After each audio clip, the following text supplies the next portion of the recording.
All right, so ring ring, phone screenings, and other strategies. I would just want to show you I went through the effort of actually making this a. Hold it, there we go.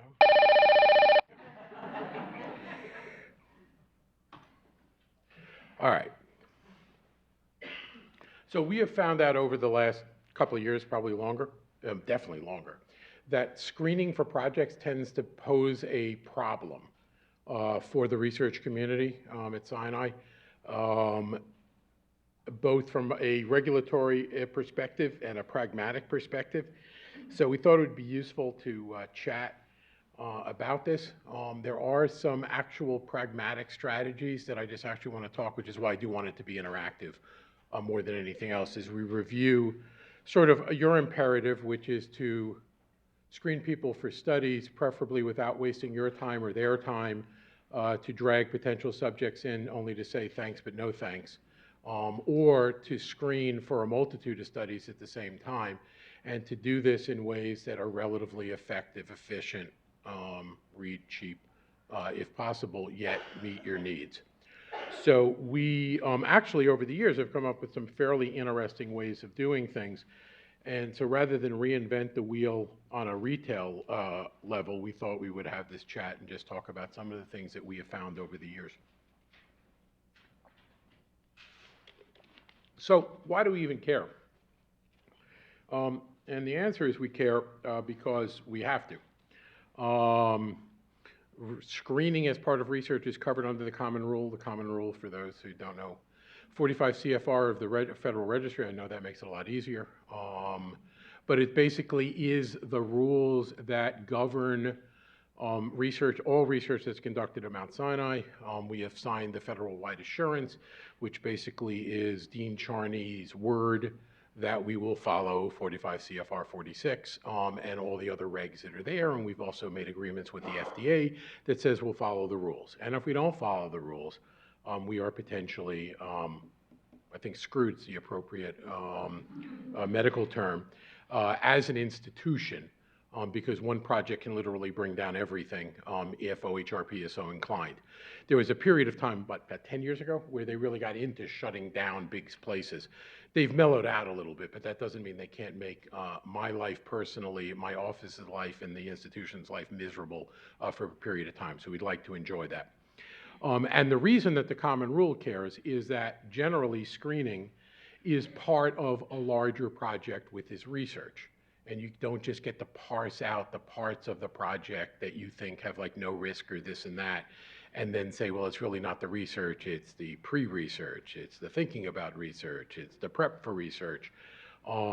Prep for research does have a HIPAA connotation, which we're not going to discuss today, but no, it's all part of the research project. That the research project is research because it meets the definition, which is a systematic investigation leading to generalizable knowledge through an interaction or intervention with a human person, a living human person, or by rifling through their private and identifiable information. That by definition is research. It's covered by 45 CFR 46. It is covered by our FWA. Therefore, it is our problem. And I said the usual things that we see are one of two. Either it's screening for an individual project, or there are certain departments, psychiatry comes to mind, if only because I'm a psychiatrist, so I know what goes on there, but they have a couple of sort of entry screening protocols. So if your personality is askew, you may go into the general personality screening program, and then from there they'll see what you qualify for and then put you into other programs. So they've set it up where the screening program is a separate project in and of itself. So most of the screening goes through there as compared to these one-of screens. Either one still faces the same issues. And then HIPAA actually applies, which is something that generally can often be the most annoying part of this chat, is going to be the HIPAA issues, because HIPAA, as you recall, or may recall, includes access to or generation of health information that's identifiable. So if you have identifiable health information as a result of chatting with somebody, even if it's just to say, do you have the disease that we are treating? And I say, yes. and you know it's me and you know I just said yes, then actually it's HIPAA. And if you recall, HIPAA doesn't necessarily say it's a diagnosis or condition. And the fact that I'm a big guy and it's obvious to all of you just by looking at me still means that if I tell you that I have a problem with my weight or I'm, morbidly obese or whatever you want to do, if you jot that down with my name in this institution as a covered entity, you have now recorded protected health information, and you're covered by HIPAA statutes.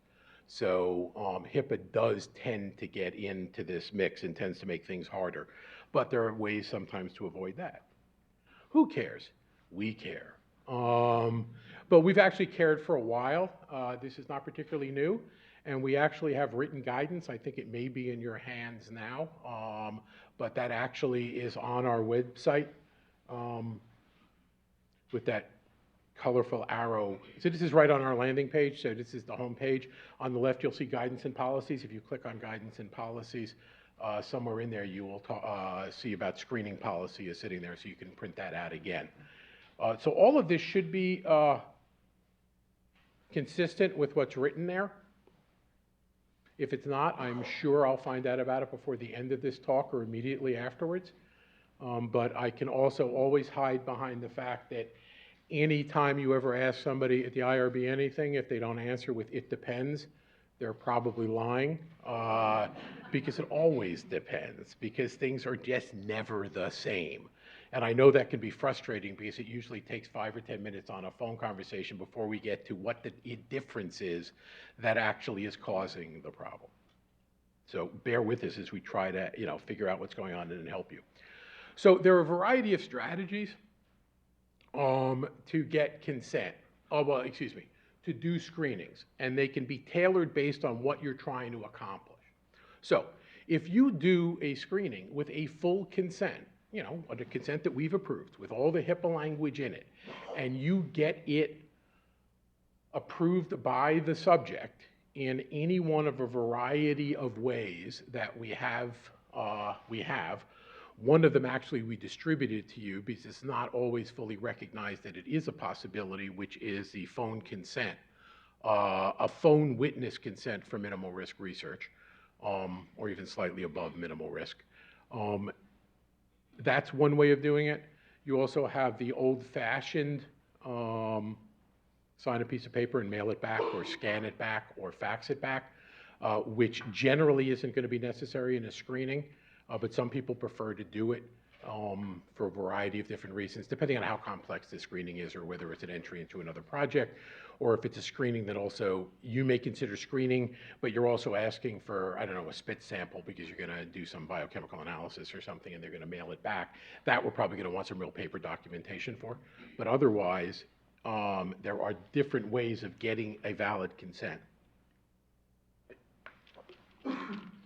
But if you get full consent with HIPAA authorization, the advantages are, as long as, it's just like anything else. As long as it's consistent with the protocol that we approved and the consent as it's written, you can pretty much do whatever you want, assuming we let you do it in the first place. But you can ask whatever you want, you can keep whatever you want, you can use it as you want, and you can maintain the identifiers and the links.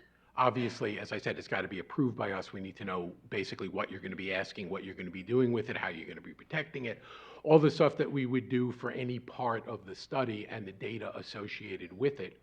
But this, with the full consent with HIPAA, gives you full access to the kingdom that is the information you're trying to get from the subject.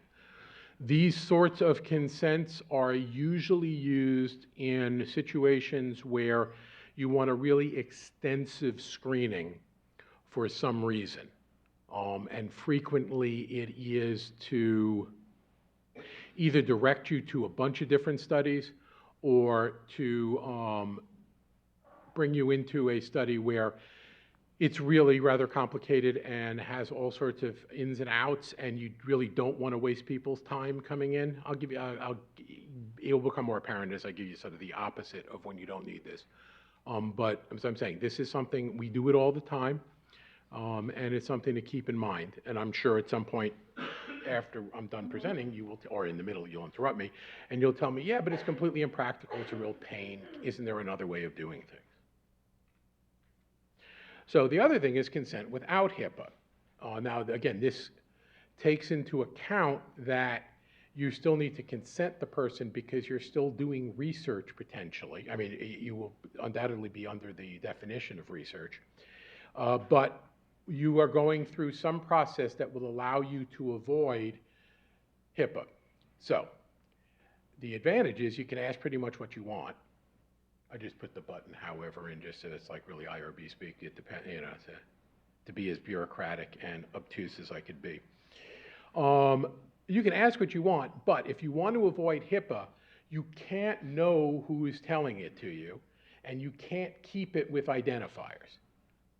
So the obvious thing I'm trying to say is health information is not necessarily protected health information. So we can facilitate that in a variety of different ways, such as waivers of documentations or a sort of asset language that we've given you for what we sort of consider exempt project language. So let me back up and just explain. Exempt projects, many of you don't deal with. But an exempt project, for example, is a questionnaire given to a patient, is generally going to be exempt from federal regulations if it's anonymous, or if it's identified, it's not linked to any information that would be deleterious to the patient's standing in community, social standing, financial standing, employability, et cetera. So if you were asking totally innocuous questions, you could ask the person's name, and it would still be exempt. If you were asking people about sex, drugs, and rock and roll, or what they thought about their employer or something like that, then you would argue there's a risk involved, then it would be an anonymous questionnaire. Having said that, it may be exempt from federal regulations, but the medical school and the system still have standards that have to be met. So what we have done generally, as some may know, is we have this sort of exempt subject information sheet that we use that basically says that, you know, this, and you usually, as you can see, customize it for a questionnaire that's being given out. And it essentially says, yeah, it's research. This is what we're trying to do. This is what it's going to take. You don't have to answer all the questions if they annoy you. This is what we're going to do with it. Feel free to answer what you want or don't want. If you have any problems, give us a call. So basically, it does not all the elements of consent that have to be there, but it's pretty good. It gives people knowing what they're doing, gives them what their options are, so that even though it's not federally required, it's required by our system, that people should know what they're doing before they do it. So if you think about it, a lot of, or I'm sure you're already gone there, is that a lot of screening is simply asking people a questionnaire. But if you ask people a questionnaire and it involves their health information and you know who the person is, it's now become protective health information, and therefore you run into HIPAA.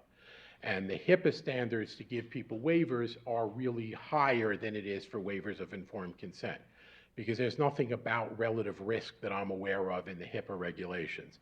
The HIPAA regulations are basically asking, why do you need this information in the first place? Why couldn't you do it without it? And then if you needed the information in the first place, how are you going to protect it?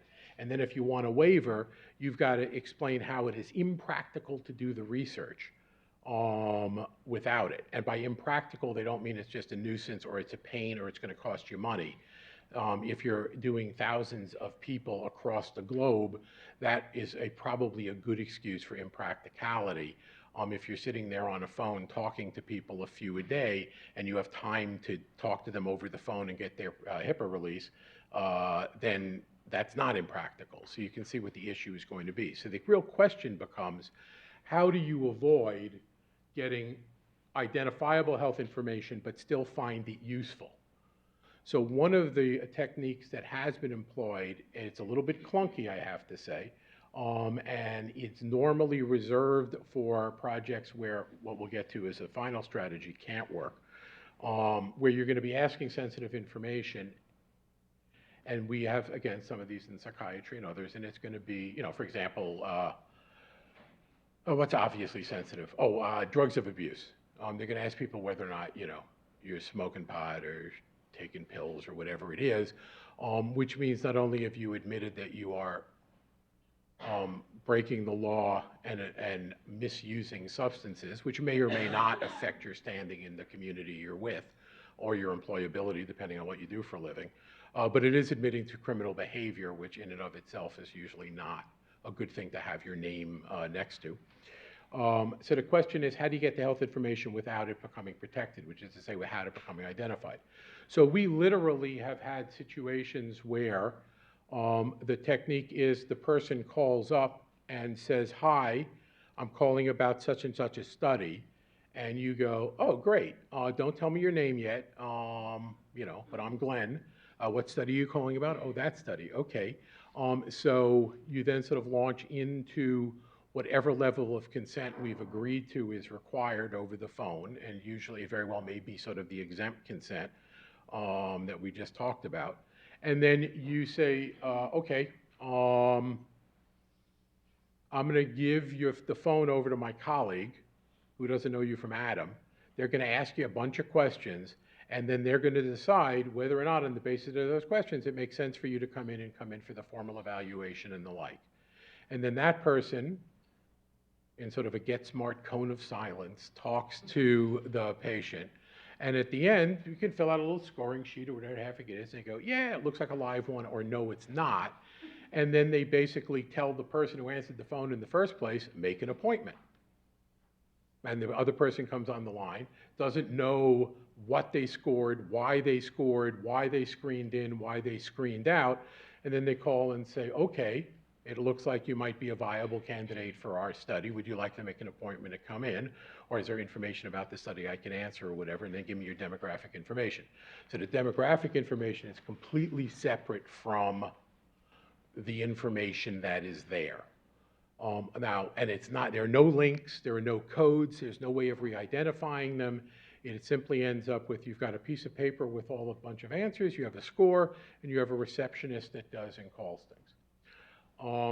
So if you do that right, you stay out of HIPAA jail, because there is no protected health information being generated because you don't know who the person was that does it. Now, that doesn't mean that, if I call you and say, hi, Vivian, I see that you expressed interest in our study, you left a postcard, you told you're attending, you saw our website, let me ask you a few questions. At that point, obviously, it's Vivian. And first name's enough. If you recall, in HIPAA land, first name's enough, last name's enough, date of birth is enough. Frankly, her zip code would be enough to make it identifiable information, because we're not talking about direct identifiers like a name. We're talking about direct identifiers and all the other stuff that HIPAA considers. So if you can get away without avoiding that, you can set up a system that separates the one from the other, you're good. And you can probably get away asking almost anything. Again, we need to know what it is. We will probably ask you to get a consent, and likely a little bit more than the expedited consent, the exempt consent I gave you, based on the sensitivity of the information and the like. Now, the other thing that comes up is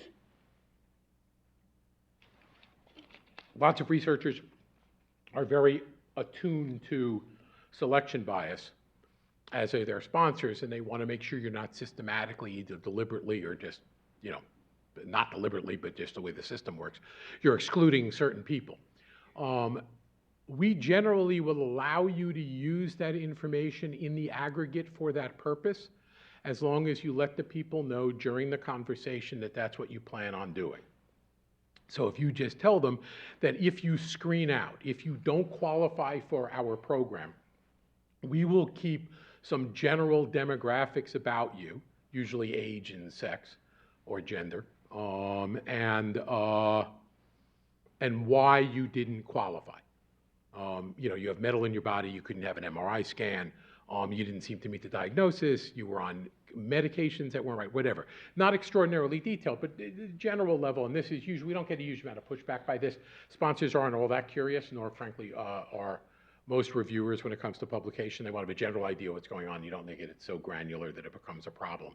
So as long as you ask the person for permission, you can maintain that, again, without the link, and then use it for that purpose, if we've agreed to it and you have informed them about that at some point during the process. Yeah. Dr. Martin, it sounds like you're saying that you can contact those potential subjects who maybe have inquired about research. What about when you go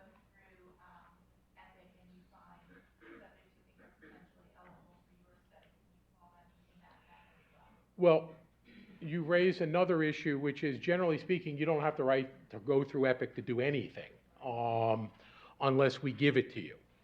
Because if you're not, on the usual medical, I'm not, if you're a clinician taking care of patients, obviously you can do pretty much what you want with your own patients within limits. But especially if you're part of the research team, but you're not on the clinical team and you're going through Epic to do things, that's a different situation. If you're using Epic, as you should know, there is a way to use Epic where, and I just don't recall the governance structure. I assume Canry's in it somehow, and I just don't know how fully open it is at this point, so I don't want to overpromise. But clearly there are projects where Epic, it can run in the background and say, if you have a BMI of 40, you're over 50 years old, you've had an HbA1c of such and such, and you don't appear to be on this drug, you might be eligible. And that sends a flag to the doctor who's treating them and basically says, hey, your patient might be eligible for my study. If you don't mind, could you please let him know? And if he agrees, sort of click here, and then that number goes to the research assistant. That still doesn't mean you have the right to go look through the chart, though. If we give a HIPAA waiver, and by extension, a waiver of informed consent to let you rifle through charts to do things, then it's basically whatever we'll let you do. I would just say parenthetically that we are still very allergic to the concept of cold calling. We will, unless we really missed it, we will never approve, or virtually never approve, a project that has you pick up the phone and say, hi, I'm Mr. Sinai. I got your name rifling through the medical records, or the operative report, or whatever it is, and we'd like you to be in our study. And I can tell you the signal event that it's still seared in my memory back years ago. But it was somebody who was going through the operative schedule that, of course, got posted at the end of the day in pre-electronic times to just know what was going on, so everyone knew what was happening the next day. And they would routinely go into the OR area, they'd look at the list, they'd see everyone who's coming in for a mastectomy, they'd pick up the phone and call them and say, hi, you don't know me from Adam? I see you're coming in for a mastectomy tomorrow. I got a research study I want to sell you. Shockingly, some women were not amused by having this personal information looked at by somebody they never knew for reasons they never heard of, and whose doctor didn't even know what was going on. So we don't really think that's a good idea. So as you know, we will generally insist that it is a clinician or possibly a researcher if the subject has a relationship with the researcher from previous research, that the contact is made by them and they get the patient's permission for you guys to then follow up. We will give an exception occasionally if it's a situation where, somebody's getting admitted to the ICU for sepsis, you couldn't necessarily establish, and you need to start an antibiotic reasonably quickly, and it's hard to know who the treating doctor is, and frankly, the treating doctor in the ICU is probably somebody they haven't met before anyway, but there's a cadre of, and you don't know who's going to be on that night, so you may get an agreement from the physician to contact their patient directly without their intermediary. Even if that's the case, if it's not an emergent situation, we would probably ask you to send out a letter. And frankly, you can send out a letter over their signature if they've agreed to it. You just are basically a glorified mail merge system and are just sending something out saying, I'm Dr. Martin, I write to my patients and say, are you interested in participating in this, or the like. So that, I think, pretty much exhaustively talks about the various ways that you can contact a patient without breaking the rules. So yeah, you could reach out to them if they sent you a letter saying, I'm interested in doing it, they left you a message and you called back, then of course you can call them, they've reached it. But then again, you still run into the problem here. If you're going to record information about them and you know who it is, then you've run into HIPAA. If not, but even if you know they called, the person who's doing the evaluation, if we put them in a back room, blindfolded and the like, then we're cool. As I was trying to explain.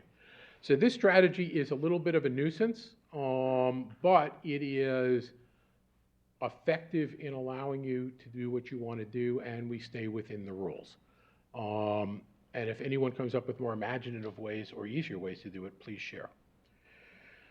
The other strategy, which frankly works a lot, once we talk to people about it, is we try to avoid all of the formal consenting and all of the HIPAA, if we can do it. And some of it is as simple as reviewing things without asking anything other than, should we continue? So you could just basically read them. Here are the inclusion criteria. Are you interested in scheduling an appointment? Or if there are inclusion criteria that you actually want to make sure people think about or may need to be explained, you could basically say, in order to be in this study, you have to meet certain criteria. I'm just going to read them to you, and we'll see what happens, and please don't answer. And then you can say, basically, you know, to be in this study, you can't be, and you wouldn't ask one thing, you'd throw two or three together. And the example here would be, I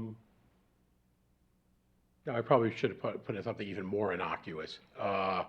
But, you know, you can't be pregnant, HIV positive, actively using drugs, or have a history of asthma. Yeah, I think asthma is reasonably innocuous.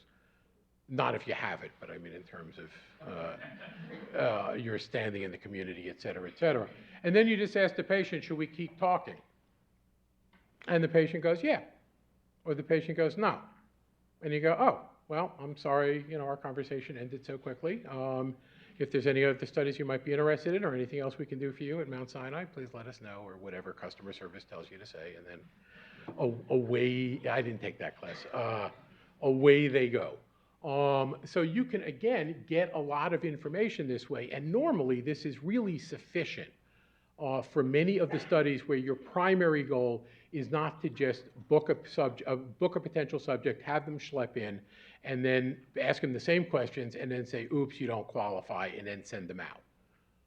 The disadvantage is you don't get the granularity of for bias or the like that you may have. You don't really know why people are or not getting into your study. We'll usually let you get away with some demographics, if that helps. You know, again, gender, age, how old, you know, just for our, and again, the same thing, got to ask permission, but just saying, if you don't mind, we'd just like to know a little bit about you, not specifically, but a little bit about you, so that we can just track who we're turning away from the studies, and make sure, again, about selection bias, and you can just say, you know, I'm a guy, and I'm, you know, 60 years old. Fine, that's all they need to know. Or maybe one other question, but it's got to be pretty mellow, shall we say. So this generally works. These are the sort of things where we'll ask you to submit a script so that we can just make sure that you are in a position that we're comfortable with. Occasionally we get into negotiations over how to link things together. Or when we do it, we realize it just doesn't work. And if it doesn't work, okay, it doesn't work. Then we're going to have to use something that is more, probably a little bit more intrusive from a privacy point of view and more identifiable, in which case you're going to end up on, you know, either screen 1 or screen 2. But this is a nice screen to be on if you can stay there. So those are sort of telephonic strategies, but it could also almost be in person. You know, same thing if somebody walks in and you want to give them a questionnaire, ask them questions and the like. But that obviously makes it a little bit more difficult because at least our previous HIPAA privacy officer and most people, even though this is one where Lori and I will fight over a fair amount, which is if somebody walks into your office and answers questions, I consider that an identifiable human. Even if you don't know who they are, because they're sitting right in front of you, and they have a face, and facial biomorphics and other things are considered under HIPAA as an identifier. And I can go, oh, that's Lori. I know who she is. Obviously, as a complete stranger, it's harder, but you can't get away with talking somebody face to face and then arguing with me it was an anonymous questionnaire. Even when we do it, those exempt studies that we talked about and the like, where we try to get rid of and avoid HIPAA, is generally what you do is fill out the questionnaire, dump it in a box. Just don't hand it back to me, even if I know who you are. Hey, Lori, do you want to be in this? Fine, great. Fill out this questionnaire, put it in the box. We're not opening the box for another week or two. I'll have no idea who actually put it in there or not. Then it's anonymous and the like. But there's a limit to how much face-to-face you're going to get before you can get like none before I'm considering it identifiable, unless you do something else like put them somewhere where you can't identify it anymore. you don't use like secret pens and codes on the paper and things like that, which I'm sure some of you have already done without telling me, but if not, you're not as shrewd as I think you are. And then we sort of have online strategies, and this is going to be really frustrating for you because it's going to be, everything is going to be, it depends. And it depends because they're not easy to do. Well, depending on, because a lot of people try to do it on the cheap, and they'll do like a Survey Monkey, but don't want to feel like pay for the service.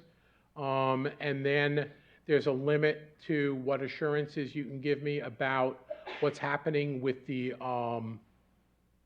IP addresses that are being recorded by Survey Monkey and the like.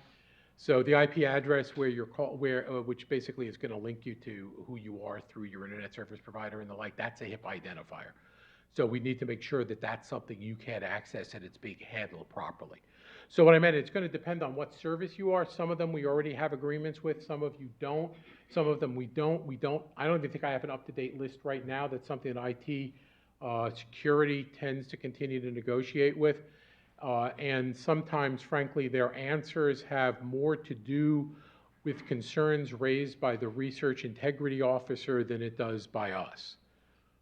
If you think about it, if there's ever an allegation of fraud, the research integrity officer, as you may know, the first thing they really do is clamp down on every piece of data you have and then basically copy it over. So there's an official copy of the records so that any investigation that occurs somewhere in a vault, and I believe Reg Miller is still our RIO, he's got sort of a certified copy and then can do it.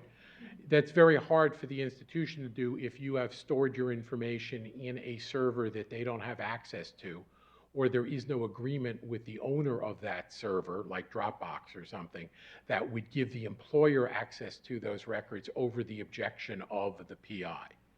And there are some PIs who would say, no, I'm innocent, go away, you can't go there. And even though it probably violates a half a dozen different internal rules, that doesn't mean that Dropbox is going to open it with, without the necessary legal paperwork in place. So it's just another complicating factor. It's not all us, but you can't just willy-nilly choose a service. It's also going to depend on how the answers are linked. As I said, you can get very linkable answers reported to you by SurveyMonkey and some other services. Others, they will not link it at all to the IP address. It may be linked somewhere in the background in terms of just their own internal logs and the like, but frequently it's not even identifiable to them clearly after the fact. Or you then have a contract or a BAA, a business associates agreement, because you're signing a contract with them to provide this service, or a data use agreement that would preclude them re-identifying the patient for you. So that may be adequate for us to let you use this service and still say that it's anonymous. It's probably going to require some form of consent or assent. It's always going to, generally speaking, it's always going to require some form of IRB approved assent. Assent being, again, permission given, but it's not a formal consent in the regulatory sense of the term. We'll have to figure out some way of verifying who signed it and the like. That's a whole other question about e-signatures and the like, which I'm not prepared to do right now. So there may be, depending on the risk status and the like, we may be able to give you a waiver of documentation, which we frequently do on some of these questionnaires, that you don't necessarily have to sign it, but it's sort of like by clicking yes and answering the questions, you have obviously agreed to what you just read. And if it's not a particularly sensitive or difficult situation, we will let you get away with that, generally speaking. The other thing just to remember is, and this can sometimes be a problem, that the reporter isn't necessarily the subject, that the subject is the person with the private information who is being revealed. So if my wife calls up allegedly on my behalf and explains all of my defects to you in order to get me into some study that will fix me, even though she as a wife probably has a complete legal right to do that to me, you, however, have to consider me as the subject, not my wife. My wife may be your friend in getting research, but I'm still the subject. She's got you have no right to get the information from her from a research perspective unless we give, without some waiver or some understanding of what's going on. And usually it's not an issue, but there are times where clearly it is. I mean, especially Alzheimer's studies or advanced disease studies where there's less likelihood that the subject is actually going to be filling it out. And then one sort of last thing that I do want to talk, and we'll open up for wider discussion, is sponsor websites. So frequently, you will have, especially if it's a huge industry-sponsored study, but occasionally if it's just a well-funded NIH study, you'll set up a website, and the website will allow screening to go on. So sponsors do this in a whole lot of different ways. Sometimes they will have like really very, very detailed screenings which are associated with names, and they want to send that information to you and the like. Sometimes it is pretty much what I had said before, which is just basically, do you meet these criteria? If so, click yes and put in your zip code, and we will give you the names of the 5 centers closest to you. And that it's your responsibility to contact the center. Sometimes it is, we'll give the information to the center, and already that's different. And the reason why this is another it depends moment is sometimes the sponsor is clearly a covered entity and HIPAA applies. Sometimes the sponsor is not a covered entity, so they don't have to abide by HIPAA. But the moment they talk to you, you have to abide by HIPAA, which is a little odd, but it makes sometimes parsing this out rather complicated. So as I said, you need to know who's asking and what sign receiving. Now, I got to tell you, normally when we review these, unless it's a real, just really badly done, where the problem comes in is usually in the privacy policies, that they are not, the pharmaceutical companies who set these up and other sponsors usually are not really seeing this as research because they're not doing anything. And arguably from their little part of the world, they're correct, because they're not really doing systematic research by simply doing it. They're not necessarily a covered entity, and they haven't signed an FWA. They can do whatever the hell they want and probably be completely within the legal situation. So they don't have all it is out there. What they will have, as most websites do, one of those little, click here for your privacy information, which is usually in 6-point font in a pale color at the bottom of the page. And then when you click it, there's then 14-point font of 8 to 12 pages of incomprehensible gobbledygook that may or may not say that, no, we keep all your identifiers and we'll use it for marketing our products. Thank you for letting us know. And if you don't want to be marketed, you could follow this link to another obscure site where you can try to opt out or something, or will opt out on the marketing. So they may reserve the right for marketing. Not shocking. They may reserve the right to share it with other members of their industry, which again isn't shocking. They may do all sorts of stuff with it, which we might consider really inappropriate for a research subject to get involved in without knowing it in particular, because no one reads the privacy policies. So that is often a problem. Usually we can overcome it, but occasionally we've just had sponsors who are like real information pigs, and I don't blame them, but that doesn't mean we'll allow them to use it. So we'll just say, fine, Sinai's not participating in your site. You can't list this there, and we will just pretend that you're doing what you do, because I have no authority over them. I just have authority over what goes on here.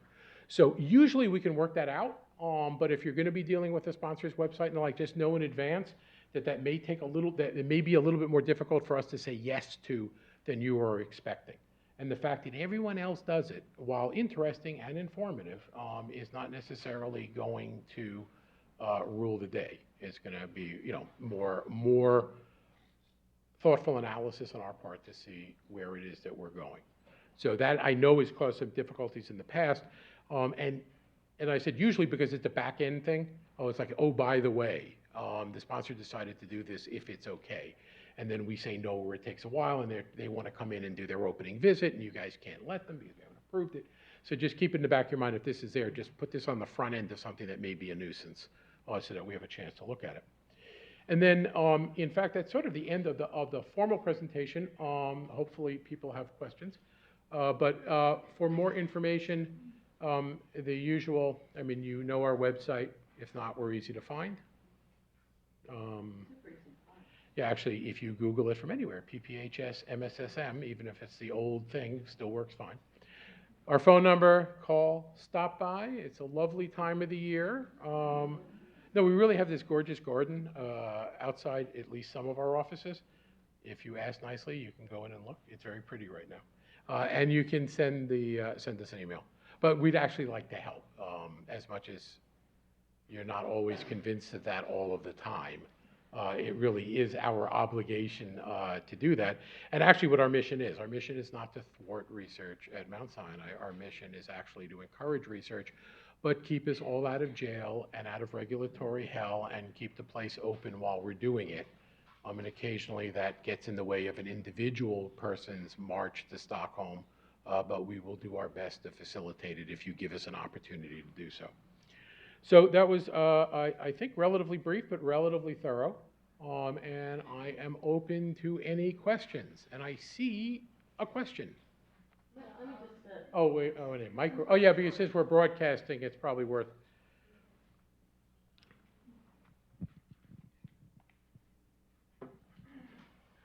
Are there any plans to create a list of the electronic recruitment companies that we could contract with, that the IRB would approve, like StudyKick or some of those other recruitment agencies that we advertise with when we have a sponsor? Yeah, I would say at this point we do a one-of sort of situation, and then if it's sort of like once. So I would say if we use one, vet one, and understand it well, then internally we will continue to do that. I don't know if we've had all that many. I mean, there are certain things that we do with, what is it, Research Match, and the like, where that we have an agreement and it is a well-known thing to do it. If you're going to use something outside of that, we would just have to check and see. And then once we know it, I said the trouble is it's also, it's not a static environment, as you know, and people are always changing and they're getting cuter. And frequently it makes things more complicated. So things that were good one week may not be good the next. So to the extent that we can, yeah, I mean, no one likes to, revet something if it's vetted the first time. But having said that, yeah, and we'll try to. It's a good idea. I mean, and frankly, we've been pushing IT, and we'll continue to, even on the other issue. I mean, there is actually a list of approved cloud storage areas. Are you aware of it? Anyone in the room besides like me, Lori, and Keith? Some people should be, because we've talked about it at the Clinical Research Forum. So, in fact, just last month, or this month, what month are we in? This month we talked about it, and next month I'll have it to distribute to everyone. So some folks are aware of it, because we're trying to get it out. Yeah. So we'll continue to try to work with people. So when we do have approved lists of things, we'll do it. Or even with SurveyMonkey, if we can just make clearer what is or isn't good, at what point, we'll try to help with that. Sir. So we are planning a study doing MRI on spinal cord injury patients. Okay. And most of them will have metal implants, and we need to know the manufacturer and the model of the implants to during the screening to know whether they're eligible or not. Yes. And most of the patients don't know that information Clueless, right. themselves. So we have to contact their hospital, get their surgical records during the screening to see if they are eligible or not. So what's the best way of dealing with this?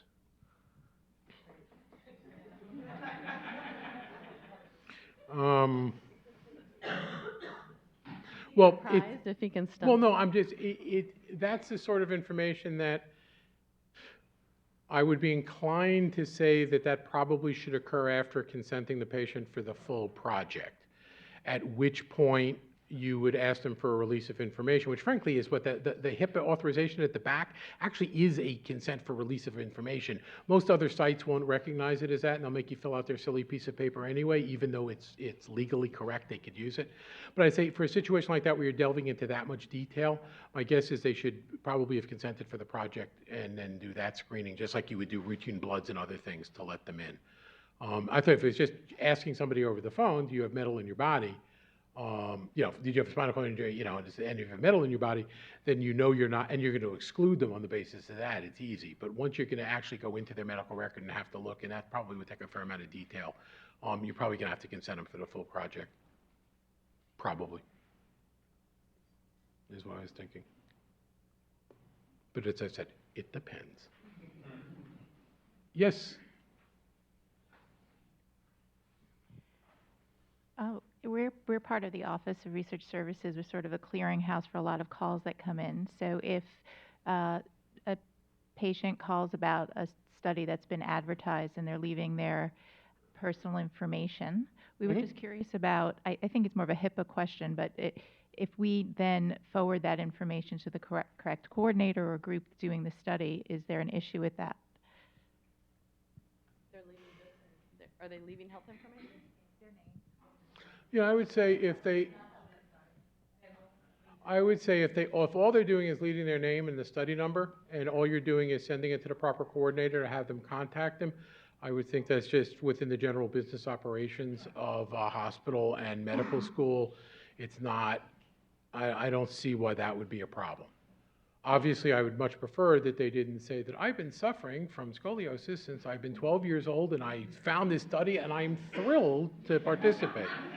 Sounds like that's what they do. Yeah, well, so just tell them to politely, shh, I don't want to hear that. I know you can't always control what comes out of people's mouths, like never. But I think it's clear that you're saying, look, I don't want to hear your confidential information. This isn't the office for that. I will simply send you to where you want to go and wish you well. But So they're leaving it on a message, right? yeah, so you're not going to, all right, so don't listen to it. All right.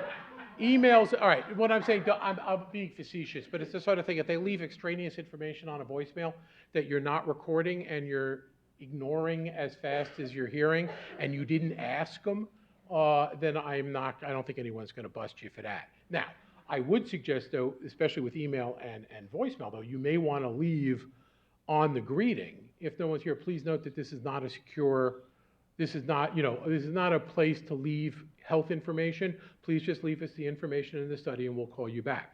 It's like email. We'll let people email, but as you know, we do have that secure email function, and generally PHI has got to be secure, almost like always essentially under HIPAA.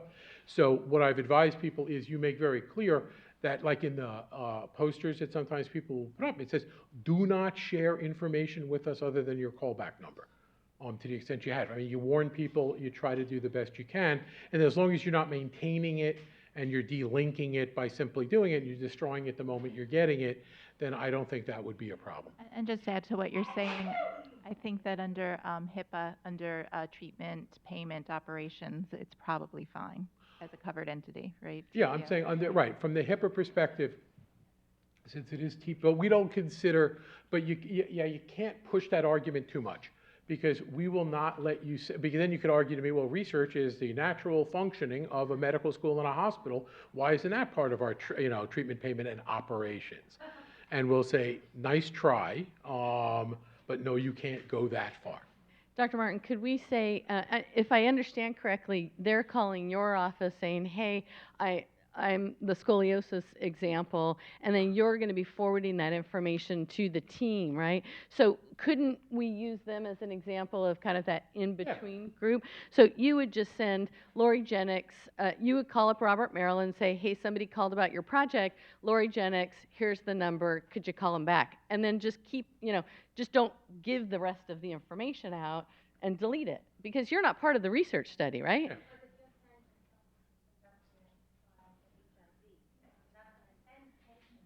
No, I know it. You can, well, But you you're not can going to say, send them anywhere. listen, if I got a message from somebody and they were really calling Sonia, I would call Sonia and say, this person called, they asked for you. That's it. There's a limit, there is a limit to how, it comes to a point where it gets kind of silly in the sense that if I call up for an HIV treatment study, there's a reasonably good chance that I have HIV. But there is always the fig leaf of deniability that it could be my wife that I'm trying to get into the study.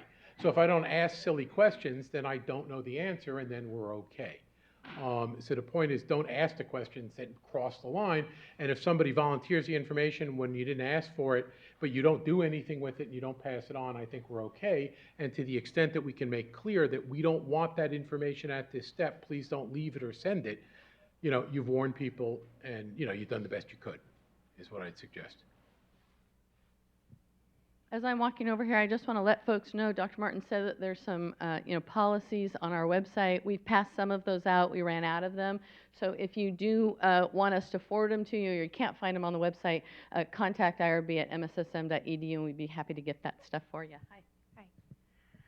Hi. I guess my question is a specific scenario type question. Okay. If a patient was previously under the care of the PI, and years later I identify that patient as a potential subject for a study, am I allowed to call them?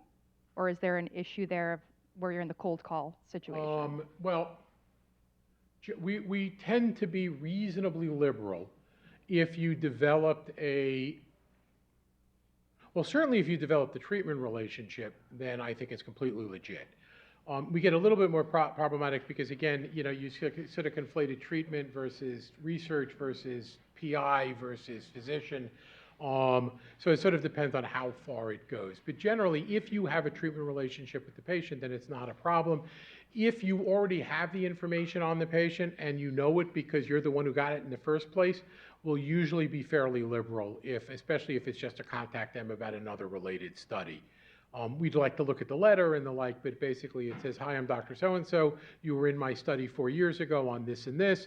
We have a new study coming out which, you know, might be of interest. Give us a call.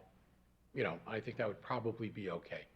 With our usual concerns about return addresses on the letters and the like, because we have had complaints about that where, you know, whatever it is, the Dubin Cancer Center return address is sitting there, and the husband opens it up and didn't have a clue that the new wife that he just married had cancer a few years ago, or guys with prostates and things like that, that we've had that issue.